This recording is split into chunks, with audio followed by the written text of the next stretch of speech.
अस्सलाम वालेकुम तमाम क्लास 9 के स्टूडेंट्स, आपका मैथ्स का सबसे बेसिक और अलजबरा के लॉ से रिलेटेड, जो कि हर चैप्टर के अंदर इसके लॉज इस्तेमाल होते हैं, और system of real numbers, exponents and radicals. अब ये जो चैप्टर है इसमें 2.1 बेसिकली किसी दौर में एक अलग चैप्टर हुआ करता था, और अब इन्होंने दो चैप्टर्स को एक साथ मिला दिया है। 2.1 और 2.2 से लेके 2.8 एक ही चैप्टर हुआ करता था, और दोनों का कॉन्सेप्ट 2.1 अलग बातें हैं और 2.2 से लेके 2.8 तक अलग बातें। और ये जो चैप्टर नंबर 2 है, इसमें ज्यादातर टीचर्स आपको चैप्टर 2.2 से स्टार्ट करते हैं, और इसमें हमारे पास एक्सपोनेंट्स लॉ है, और एक्सपोनेंट्स लॉ को हम सेपरेट आपको एक्सप्लेन करेंगे कि कैसे होते हैं। अब फॉर एग्जांपल एक सबसे पहले एक क्वेश्चन ले लिया जाए, और वो तमाम स्टूडेंट्स जिनको इस चैप्टर का आइडिया नहीं है, जिनको इस चैप्टर ने जिसने पढ़ा नहीं है, लेकिन क्लास 8 तक भी अच्छा खासा बच्चा अलजबरा पढ़ के आता है, अगर उस बच्चे से ये कहा जाए कि भाई ये एक क्वेश्चन है और आप बताएं आप इसे सिंप्लीफाई कर सकते हैं। सिंप्लीफाई मीन्स मैथ्स के रूल्स अप्लाई करते करते सिंपल फॉर्म में लेके आ सकते हैं कि नहीं, तो उस बच्चे का ज्यादातर ये जवाब होता है कि सर नहीं। और कॉन्सेप्ट्स किसको कहते हैं कि उससे ये कहा जाए कि बच्चा ये सिंप्लीफाई क्यों नहीं हो रहा, आप इसकी वजह बताएं, क्या वो निशानियां हैं जिसकी बुनियाद पे आप ये कह रहे हैं कि ये सिंप्लीफाई नहीं होता। अगर तो वो एक्सप्लेन करता है तो वेरी गुड, अगर नहीं करता तो ये कोई ऐसा पावरफुल स्ट्रॉन्ग आंसर नहीं है कि ये सिंप्लीफाई नहीं हो रहा। बहुत से बच्चे अपने अकल से कुछ बोलते हैं, अच्छी बात है, लेकिन बहुत अच्छा बोले, और उसके लिए आपको ये लॉ समझने पड़ेंगे। एक्सपोनेंट्स लॉ हमारे पास जो है वो आपको पहले एक्सप्लेन करेंगे कि एक्सपोनेंट्स लॉ में कौन कौन से लॉज होते हैं और क्या उसमें करना होता है। तो एक्सपोनेंट्स लॉज में हमारे पास कई लॉ होते हैं, और उन लॉ में से एक law of product of power, second law of power of a product, law of quotient of powers and law of positive power. Number 4 ये आपके पास लॉज है जिसे बाय नेम अगर आप समझ लें तो आप किसी से भी बात करें तो आप लॉ की लैंग्वेज में भी बात कर सकते हैं। सबसे पहले ये है कि हमें ये देखना है कि हमारे पास ये तमाम लॉज जो है वो सिंगल टर्म के अंदर यूज होते हैं। अगर एक टर्म है, कैसे पता लगता है वो एक टर्म है, उसमें तमाम नंबर एक दूसरे से मल्टीप्लाई हो रहे होते हैं। अब फॉर एग्जांपल हम इसकी एग्जांपल ले लेते हैं, और यहाँ पे एग्जांपल के अंदर इससे हम क्लियर करेंगे इसको।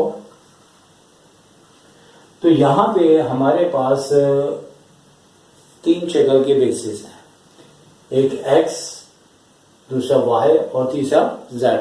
और तीनों वेरिएबल्स अगर मोर देन 1 अगर प्रोडक्ट में मल्टीप्लाई हो रहे हों, तो यानी कि जैसे x आपको 2 जगह नजर आ रहा है, y आपको 2 जगह या 3 जगह भी हो सकता है, तो इस सूरत में आपका जो है वो पहला वाला लॉ यानी law of product of power आपका यूज होगा। और हर लॉ का क्या है कि एक पहचान, फिर उसका एक तरीकाकार, और तीसरा उसका मकसद।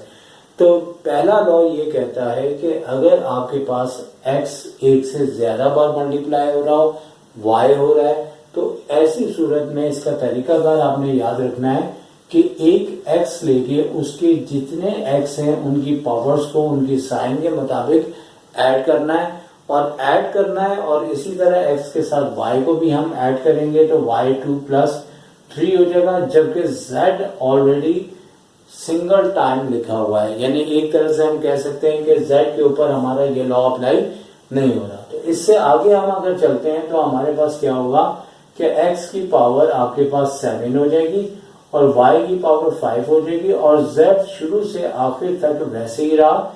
तो इसका मतलब ये हुआ कि ये सिंप्लीफाई हो चुका, क्योंकि ये लॉ का ये कहना है कि अगर x एक से ज्यादा बार मल्टीप्लाई हो तो आप सिंगल x लेके पावर को उसके साइन के मुताबिक ऐड करें।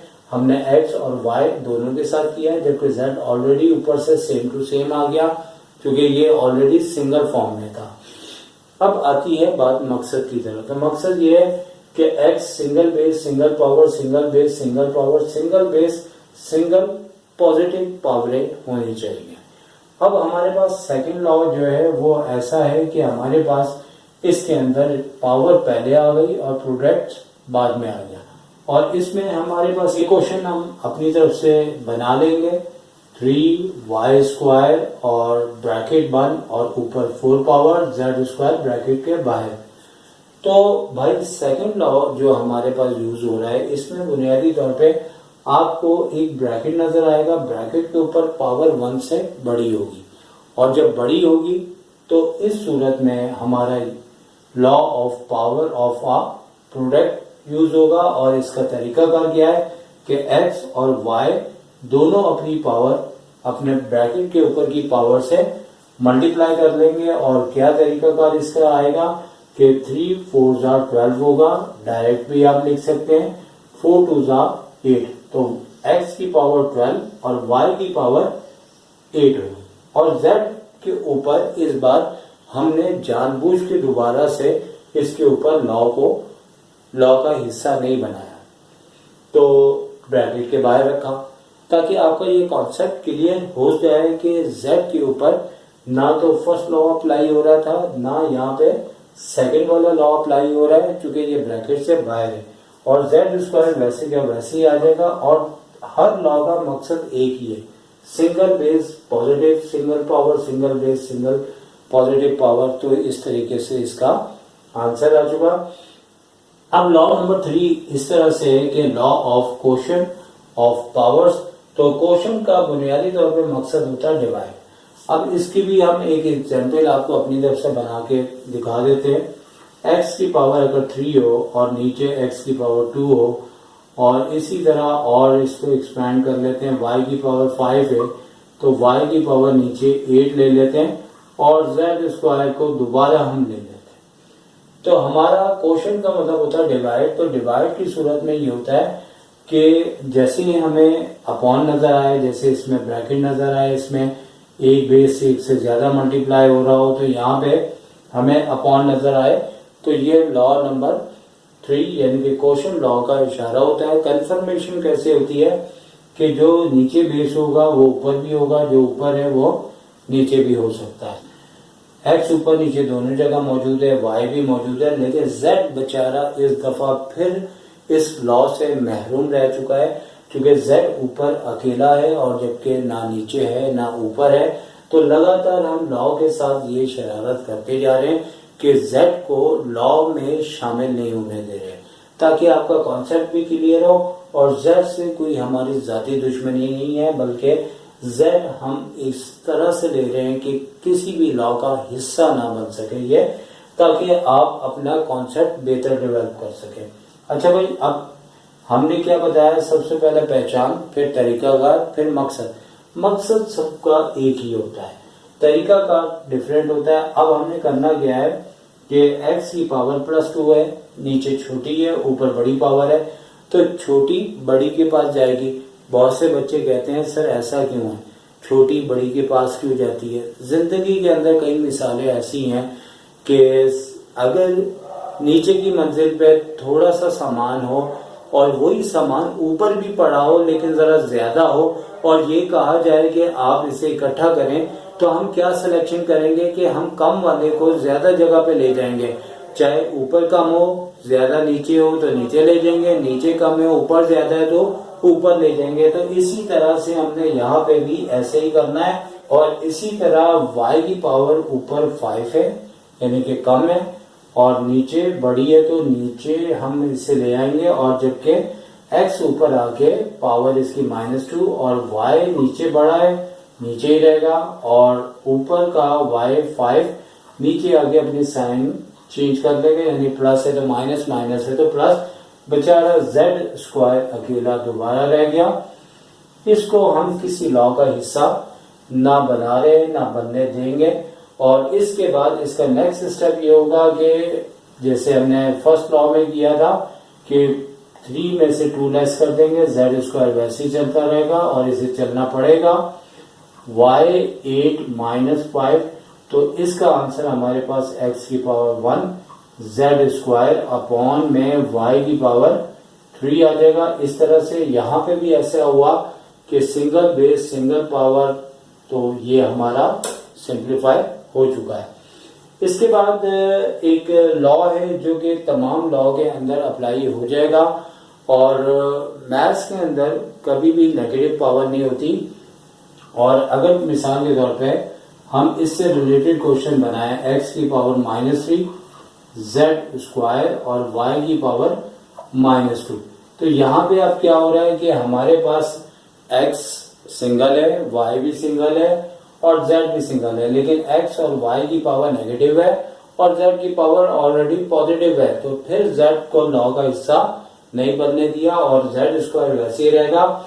लेकिन दोनों x और y जब सिंगल हो और उनकी पावर नेगेटिव नजर आ रही हो, जो कि बहुत बार एग्जाम में एमसीक्यूज भी आ जाती है, तो हमने सिंपल क्या करना है कि y ऊपर ले आएंगे तो प्लस का 2 हो जाएगा, z स्क्वायर बेचारा अपनी जगह पे रहेगा और x नीचे आके इसकी पावर पॉजिटिव 3 हो जाएगी। इस तरीके से सिंगल बेस सिंगल पावर, तो ये भी हमारे तमाम लॉ आपने देखे कि किस तरह से सिंप्लीफाई हुए। तो उम्मीद है कि आपको ये काफी समझ में आया होगा। हाँ तो बच्चों, अगर अब इस सारे लॉ के समझने के बाद अगर कोई भी टीचर ये बोले कि भाई ये सिंप्लीफाई हो रहा है कि नहीं हो रहा, तो अब तो आपने बड़ा तफसीली जवाब देना है। और जवाब किस तरह से देंगे, और पहले कैसे जवाब दिया जा रहा था कि भाई ये तो सिंप्लीफाई होता नहीं है, तो भाई ये जवाब नहीं है। अगर कोई भी बच्चा ये कह दे कि आपने खाना खाना है, नहीं मैंने नहीं खाना, क्या वजह है, तो कोई ना कोई तो वजह है, या तो आप खा चुके हैं या आपका दिल नहीं चाह रहा या फिर आपकी तबीयत ठीक नहीं है, तो कोई ना कोई तो वजह है ना। तो यहाँ पे ये कह देना कि भाई ये सिंप्लीफाई नहीं होता, इस तरीके से तो कोई भी गली से गुजरता हुआ ऐसा शख्स जो बिल्कुल पढ़ा लिखा ना हो, उसे आप बुला के लाए और बोले कि ये सिंप्लीफाई हो रहा है, तो वो क्या कहेगा, नहीं हो रहा, तो क्या हम उसे क्या काबिल कहेंगे। तो भाई ये जवाब नहीं होता। हर बात के पीछे ना के पीछे कोई ना कोई उसका कॉन्सेप्ट होता है। अब अगर मिसाल के तौर पे किसी अच्छे और लाइक स्टूडेंट ने अगर ये लॉ को अच्छा समझा है, तो अगर उससे ये पूछा जाए कि भाई ये सिंप्लीफाई हो रहा है कि नहीं हो रहा है, तो अब क्या जवाब देंगे, तो हम इससे ये कह सकते हैं कि देखिए यहाँ पे यानी कि एक स्टूडेंट अगर कोई अपने टीचर को जवाब देता है तो वो किस तरीके से देगा जवाब। सर यहाँ पे एक्स वाई पी अपॉन के एम ऑलरेडी सिंगल बेसिस हैं और सिंगल पावर्स हैं, और यहाँ पे लॉ नंबर 1 के मुताबिक, यानी कि अगर वो उसके जहन में और एक्सप्लेन कर रहा है कि लॉ नंबर 1 के मुताबिक एक्स वाई पी ना तो ऊपर मल्टीप्लाई हो रहा है मोर देन 1, ना नीचे हो रहा है, के एम भी सिंगल सिंगल टाइम लिखा है, और लॉ नंबर 2 के मुताबिक कोई ब्रैकेट नहीं है, और अगर ब्रैकेट है भी है तो उसकी पावर 1 होती है। तो 1 से डिफरेंट पावर पे हर बेस की पावर जो है वो ब्रैकेट की पावर से मल्टीप्लाई होता है, तो वो भी नहीं हो रहा। तो फिर तीसरी बात यह है कि जैसे क्वेश्चन लॉ था हमारे पास कि जो बेस ऊपर हो वो नीचे भी होनी चाहिए, जो नीचे है वो ऊपर भी होना चाहिए। तो इस तरह तो नहीं है बिल्कुल, हमारे पास जो ऊपर है वो नीचे नहीं, जो नीचे है वो ऊपर नहीं। तो यहाँ पे नंबर 3 लॉ भी अप्लाई नहीं हो रहा।